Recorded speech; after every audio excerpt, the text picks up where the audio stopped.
हर रात अल्लाह सुब्हानहू व तआला आसमाने दुनिया पर नाजिल होते हैं और वह आवाज देते हैं, पुकारते हैं, फरमाते हैं। वह क्या फरमाते हैं? वह फरमाते हैं, कौन है जो मगफिरत मांग रहा है उस वक्त जब रात का तिहाई हिस्सा बाकी है? कौन है जो मगफिरत तलब कर रहा है ताकि मैं उसे माफ कर दूं? कौन है जो तौबा कर रहा है ताकि मैं उसे कबूल कर लूं?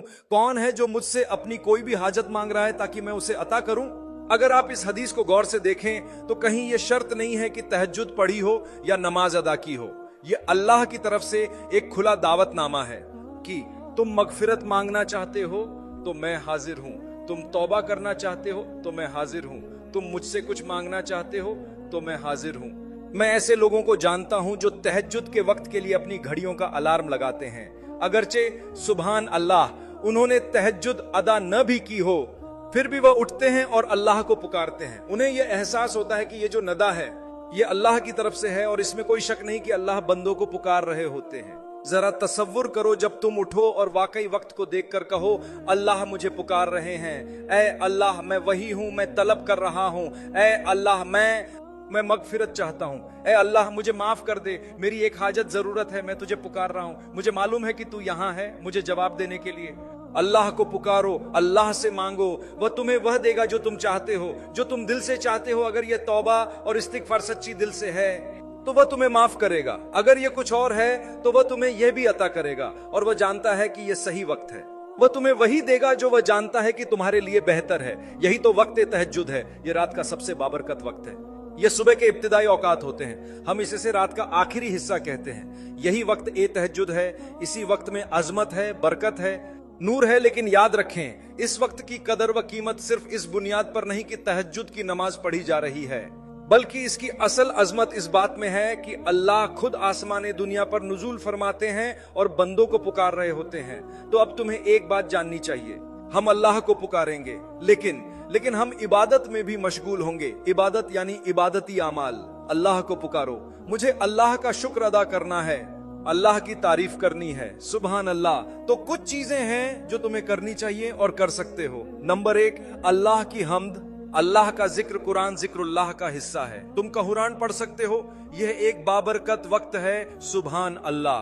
तुम्हें दरअसल नमाज तहज्जुद में मशगूल होने की तरगीब दी जाएगी, दो रकातों के साथ।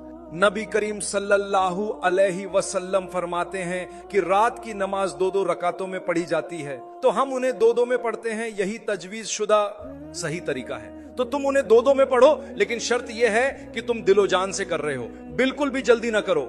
और तुम इसे अल्लाह की रजा के लिए उस वक्त और उस लम्हे करो जब तुम सजदे में अपना सर जमीन पर रखते हो अल्लाह के लिए। तुम हकीकत में अल्लाह के सबसे ज्यादा यादा करीब होते हो। सबसे ज्यादा यादा करीब जो एक बंदा अपने रब के हो सकता है वह सजदे की हालत में होता है। तुम जानते हो क्या? तुम सजदे की कद्र को देखना चाहते हो? अपने आप से पूछो, क्या मैं कभी अपना सर उस हालत में किसी बादशाह, किसी इंसान, किसी यादगार या किसी मुजस्समे के सामने रखूंगा? हरगिज नहीं, कभी नहीं। इबादत सिर्फ अल्लाह के लिए है और सिर्फ अल्लाह ही के लिए। तो इसीलिए चाहे मैं कितना भी बड़ा हो जाऊं, कितना भी दौलतमंद, ताकतवर, सेहतमंद, मेरे कितने भी बच्चे पोते परपोते हों, मैं अल्लाह के लिए सजदे में गिर पड़ूंगा। सूरह सजदा उन लोगों के बारे में बात करती है जो रात के वक्त अपनी बिस्तरों को छोड़ देते हैं ताकि अल्लाह की इबादत करें। अल्लाह उनकी तारीफ करता है और उनसे कहता है तुम्हारे लिए जन्नत है, जन्नत। तुम वाकई आखिरत पर यकीन रखते हो?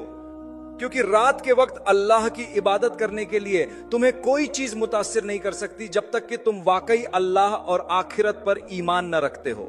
हमें मसाइल होते हैं, हम अपने मसाइल का हल चाहते हैं।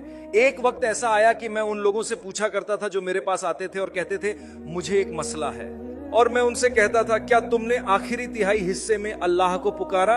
इतने ज्यादा लोग नहीं कहते थे कि मैंने पूछना छोड़ दिया। मैं सिर्फ उन्हें बताया करता था अल्लाह को पुकारने की कोशिश करो। सोचो, हम कहते हैं कोशिश करो क्या है? तुम्हें सबसे पहले अल्लाह को पुकारने से आगाज करना चाहिए। अगर तुम्हें कोई मसला है और तुमने तहज्जुद नहीं पढ़ी, या तुमने तहज्जुद के वक्त अल्लाह को पुकारा ही नहीं और तुम किसी और जगह हल ढूंढने जा रहे हो, तुम अपना मकसद भूल गए हो।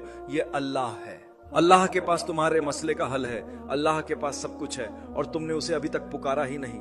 और तुम मेरे पास और दूसरों के पास आ रहे हो ताकि तुम्हारा मसला हल किया जाए, जबकि अल्लाह को पुकारा ही नहीं गया। तुम्हारी रात की इबादत कहाँ है? तुम्हें इसकी जरूरत होगी। सुभान अल्लाह, अल्लाह हमें हिदायत दे। तो जब हम रसूलुल्लाह सल्लल्लाहु अलैहि वसल्लम की बात करते हैं तो मैं तुम्हें यकीन दिलाता हूं और मैं तुम्हें बता रहा हूं, आप सल्लल्लाहु अलैहि वसल्लम हर दिन अल्लाह को पुकारने और दुआ व इस्तिगफार करने की जरूरत नहीं थी। वह बिल्कुल भी गुनाहगार नहीं थे, लेकिन नबी करीम सल्लल्लाहु अलैहि वसल्लम ने यह किया ताकि हम इस मिसाल की पैरवी करें। और यहां हम दावा करते हैं कि हम नबी करीम सल्लल्लाहु अलैहि वसल्लम से मोहब्बत करने वाले हैं। हम में से कितने लोगों ने पिछले 30 दिनों में तहज्जुद की नमाज पढ़ी है? 30 दिन गुजर गए, तुमने तहज्जुद भी नहीं पढ़ी।